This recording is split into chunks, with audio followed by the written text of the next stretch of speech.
Hey everybody, welcome back to PNW Traditions. My name is Melanie, and I debated on whether or not I should turn the camera on today. I have a few projects going on in the kitchen, but I was like, this is gonna be a good one. Today I'm bringing you along for mango raspberry jam. It's gonna be awesome. I'm really excited. But I've seen this, and I'll show you really quick. We're using the Complete Book of Home Preserving by Ball. And I've seen this recipe in there several times and wanted to do it, but just, well, to be honest, we don't really get mangoes in season a whole bunch up here in the north, so just never really had the means to do it. Well, my local market had mangoes on sale, and they felt soft and lovely. They looked really ripe. They smelled good, and so I bought some, and we're gonna make this.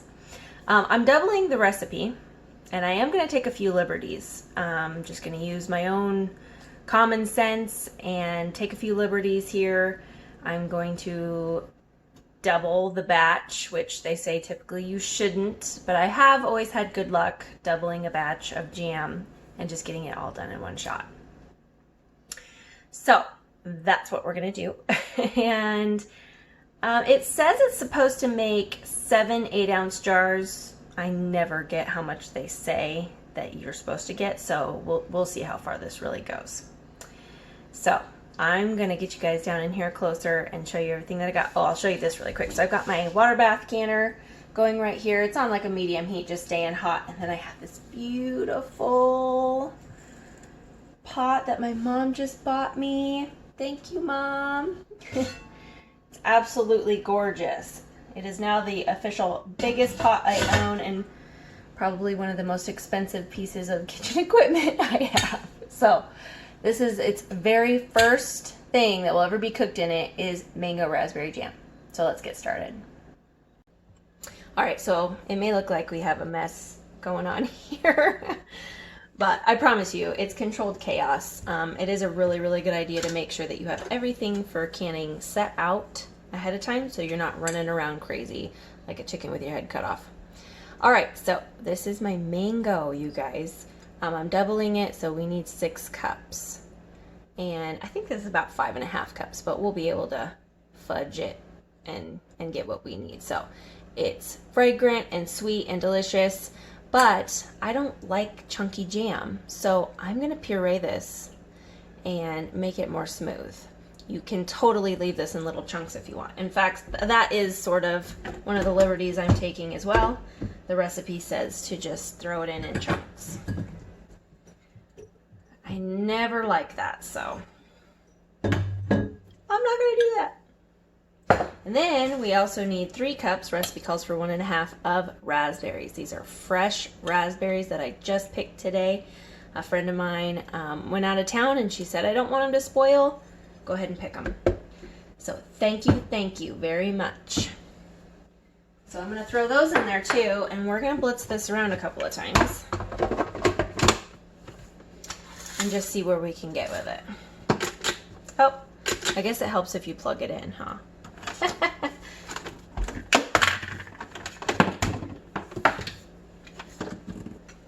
All right. Okay, now we're plugged in.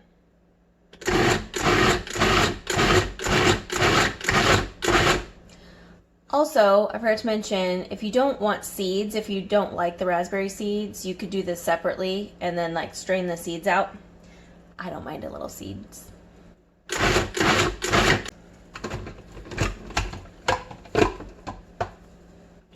Press a little bit of this fruit down so that everybody's getting buzzed up. Oh, it smells good. Oh, it smells like mangoes and raspberries.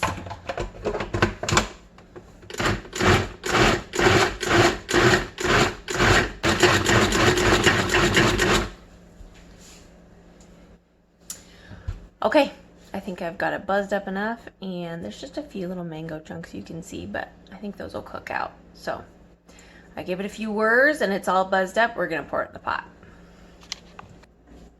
Okay, forgive my hood here. This is sort of the best angle that I could get you guys so that you can see everything that's going on. I don't know if I mentioned this. I already had this on medium heat. I think I did, but it's getting hot so that once this hot jam is done, we can put it into hot water. You don't want any sort of big temperature changes or your jars could explode. So I'm going to turn this on. Actually, before I turn that on, I'm going to get my big whisk here. And I'm going to pour all that fruit that we buzzed up into this big pot.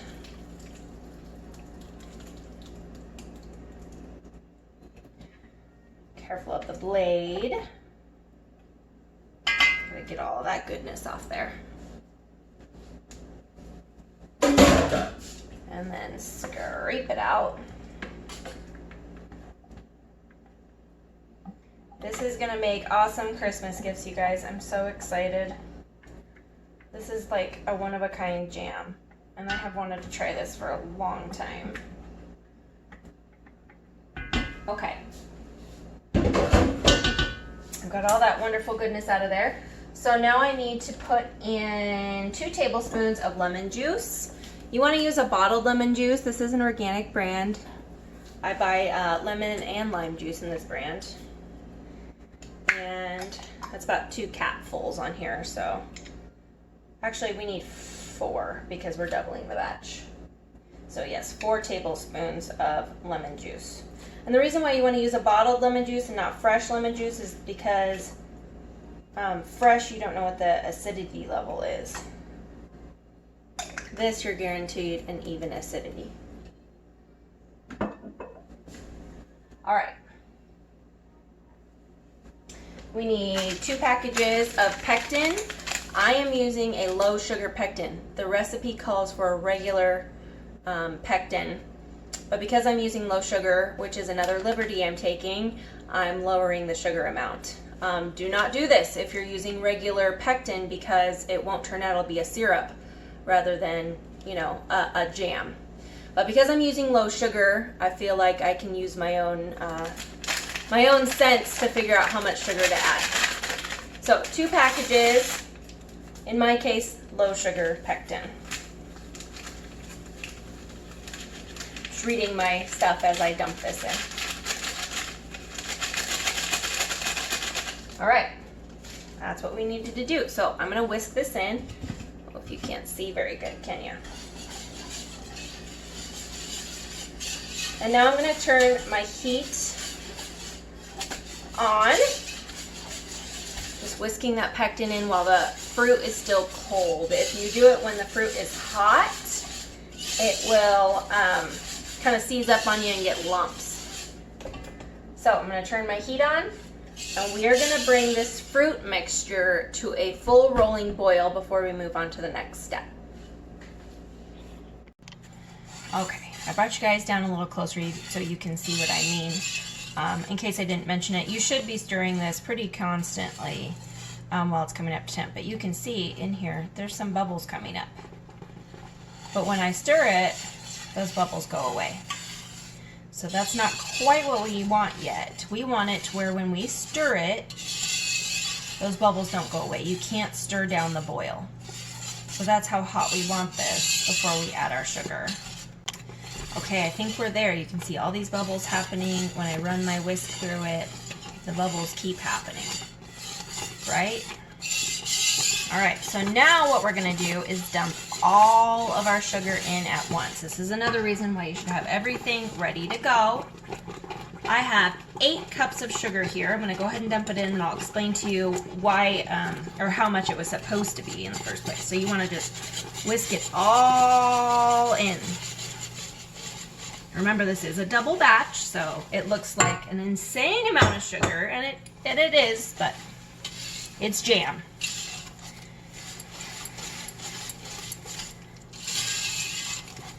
So you just want to whisk that all in really, really good.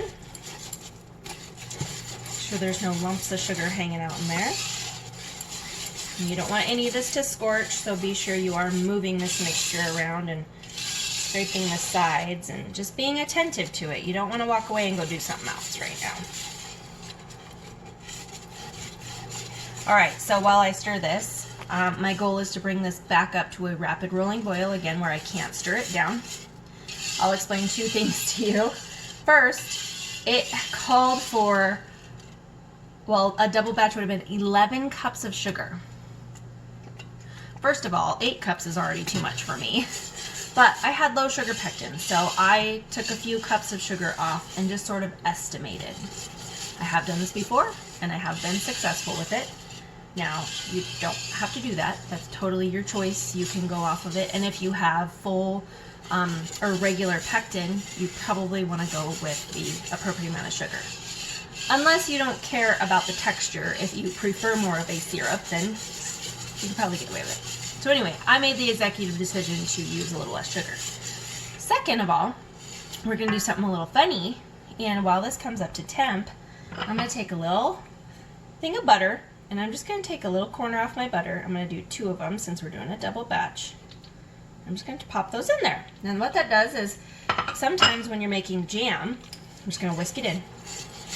When you're doing this, it can bubble up and create a foam all along the top of your jam. And that foam is very unsightly in the jar, so they instruct you to skim it off. Putting that tiny little ½ teaspoon of butter in there helps create a layer of fat on the surface of your jam and keeps the bubbling down. It keeps it from foaming up, therefore saving some of that jam and making less work for you in the end. So I'm going to keep doing this until this comes back up to a full boil. Alright, I switched out my utensil to a flat wooden spatula here just because I feel like, number one, it's quieter, and 2, we can scrape up the bottom. You know, as I'm moving it back and forth, it moves that jam off the bottom and it doesn't scorch it. So we have reached a full rolling boil. As you can see, as I move my spoon through, it doesn't affect the bubbles. So it is at a rapid full boil, so I'm going to set a timer for 1 minute, and we are going to let this bubble away for 1 minute. Alright, 1 minute is up. So, just shut my timer off there, and we are going to turn the heat off. And very carefully, everybody, if you've got littles around, please be careful. This is hot, hot sugar. Don't let them around it while you do this. So I'm going to take my spoon out, and you can see I've got some pads here on my counter. And I'm just going to move this off the heat onto these heat-safe pads. And I'm going to let that calm down before we move any further. And we will be jarring this up and getting it in the canner. Alright, we're ready to can. I'm really excited. Okay, first I'm going to use these. These are jelly jars. They're 8-ounce jelly jars, but they are wide mouth. So they're sort of short and squat in comparison to this, which would be tall and skinny. I love these. Number one, I think they're prettier for gift giving, which is what I plan to do with most of this. And I don't know, they're more appealing to me. So I have these as backup. These are also regular mouth, so you know, whatever lids that you currently have, that's the one that you're going to want to use. I have an assortment of lids and rings ready here, wide mouth and regular mouth. I went ahead and turned my canner all the way up to high heat so that that water is super hot. Now, I will say, if it's wintertime, whenever you're canning anything, you need to put your jars into a sink full of hot water or have just pulled them out of the dishwasher or something so that they're hot. It's summer right now and it's not cold at all in my house, so I'm not too worried about my jars today.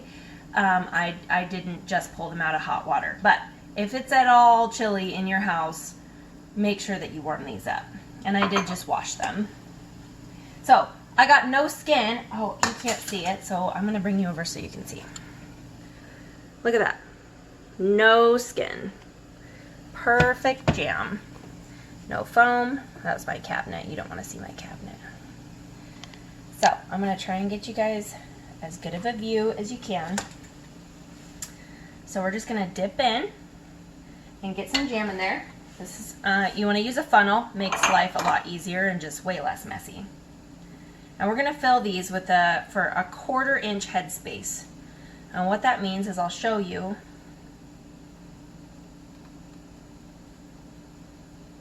You want 1/4 of an inch between your jam and the very tippy top of the lid.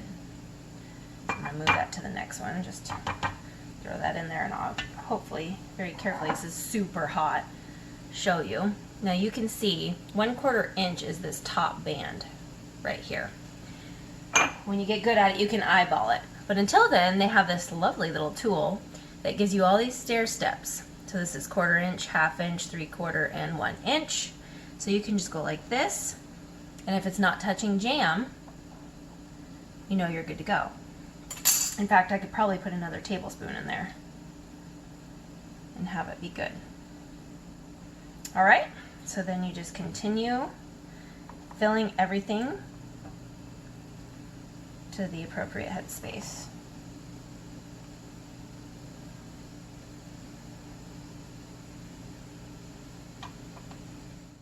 Okay, so I've got all my little babies filled. They smell so, so good, and they have this gorgeous ruby red color. I wasn't really sure, to be honest with you, whether or not it was going to turn out orange or red or pink or what. So I've just soaked a paper towel with some vinegar, and I'm going to go along the edges here. You can do it with just water and a clean rag, but I notice with canning things that are sugary or fatty, if you're doing fatty meat or soups, sausage, things like that, vinegar cuts that grease, and it also cuts the sugar a lot easier. This is a pretty important step. You want to take care in getting all of the sugary bits off your rims. So I'm going to go around and do this and be very cautious to get all of it out there. And I'm turning my rag every time I do it. If I get a little bit of jam, I don't know if you can see that, but if I get a little bit of jam on it, I turn my rag to a clean side so you can see. So you just want to make sure you're getting them really clean so that you get a good seal. Alright, so now it's time for lids, which I've got my lids and rings just kind of together. If you want to, you can just place your lid, and then very carefully, just a finger tight, put your ring on. For time's sake, I stick my lid inside the ring and I sort of just flop it on there and twist it. So, I'm going to get lids and rings on everything. You don't want to wrench it on there. You want to sort of just barely tighten it.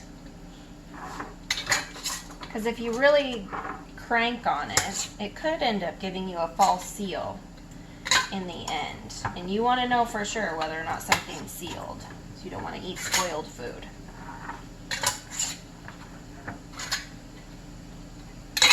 Oop, that one went sailing. Make sure I didn't get any jam.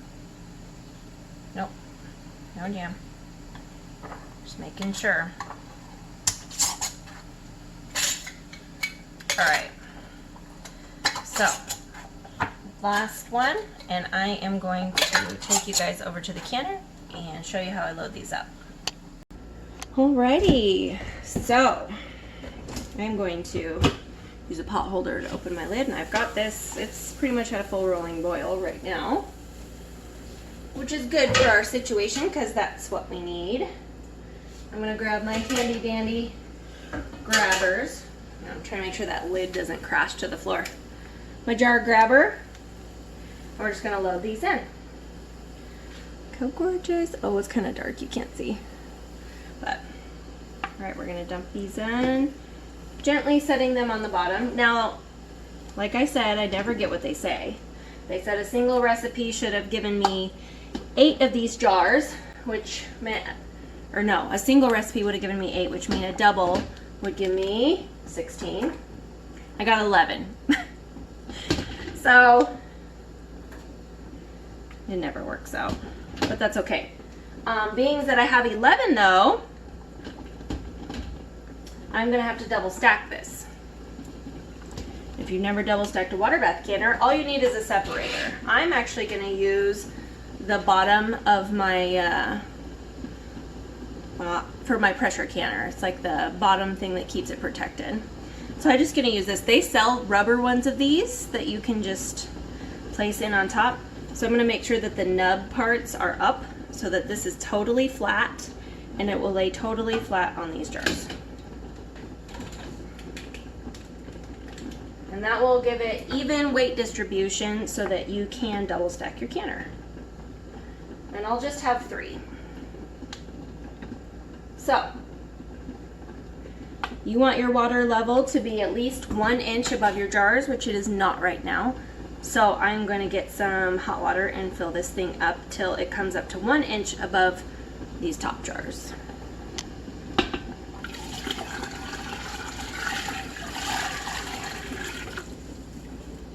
Not quite. We'll do one more. Perfect. All right, so we are going to put this on high heat, get this back to a full rolling boil. Set this on top of it so I remember not to burn my hands. And this needs to process at a full rolling boil for 10 minutes. So once it comes up, we'll set our timer. I am above 1,000 feet. If you're unfamiliar with altitude charts, in all your canning books, or you can look them up online, whatever altitude you are, sometimes you have to add time. That's also true in pressure canning, that you have to add weight. So I am above 1,000 feet, but below 3,000. So I add an extra 5 minutes. So instead of 10, we're gonna do 15. So I will see you guys back here in 15 minutes. Well, about 15 minutes, and we'll see how these babies look. 15-minute timer just went off, so I'm gonna turn the heat off of this. I cleaned my pot, so I'm gonna get that out of the way. And then I am going to very gracefully slide this off the heat. I am lucky enough to have a glass top stove that I can just slide it over. And I'm gonna take the lid off. Whew, fogged up my glasses. And I'm gonna let this sit for 5 minutes. This just allows everything. If I just go pulling jars out right now, it can affect the seals, all different kinds of stuff. So it's best just to let them sit in this hot water with the lid off direct heat for 5 minutes, and then we can start taking them out. All right, we've let everything rest in here for 5 minutes. And we're gonna take it all out. Look at those gorgeous babies. Look at that color. You see that? Oh, those look so good.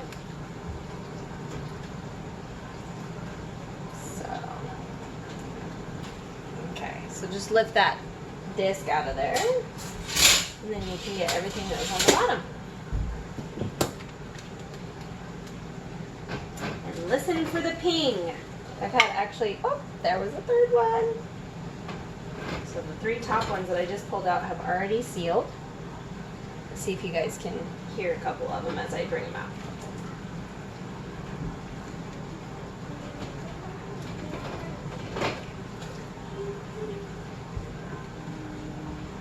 And you want to lay a towel down when you take them out. Oh, see, every time I start to talk, one goes off. You want to lay a towel down that way. Like I said, no big temperature changes, not on a cold countertop.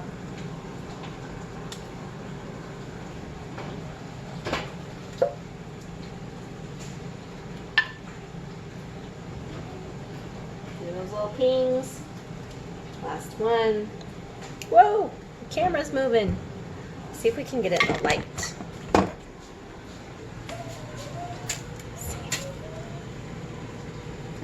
Beautiful that is. It's a gorgeous color. And they're all going off, pinging away. Look at this. 11 little, lovely little jars. Okay, so here's the extra special surprise. Let me get you back on your little stand here so that I can show you. Maybe, if the camera wants to participate. So, I managed to scrape up some little bits from like the ladle and the bottom of the pan and everything like that. So I got a little bit, and I could taste test it. And I will tell you, I already tasted it. And and it's awesome. It tastes like a classic raspberry jam with a tropical twist. It's crazy how the mango and raspberry work really good together. I immediately thought too, this would be amazing as cake filling. If you did just like a white or vanilla cake and you put a good thick layer of this in the middle as like filling, and oh, it'd be so good. It would be so good. So, and I wanted you to see too that the texture didn't suffer at all. You can see it's nice and thick. It didn't suffer at all. In fact, I probably could have done less sugar, but we won't get too crazy. I want to show you how it'll spread on a little piece of bread. Look at that. It spreads perfect. Just like jam should. This is totally a winner, you guys. Please, please try it. I am looking forward to sharing this with all my family and friends. So, I hope that you learned something today. I hope you liked this video. If you did, give me a thumbs up. If you haven't subscribed already, please consider subscribing. And I will see you guys on the next one. Bye.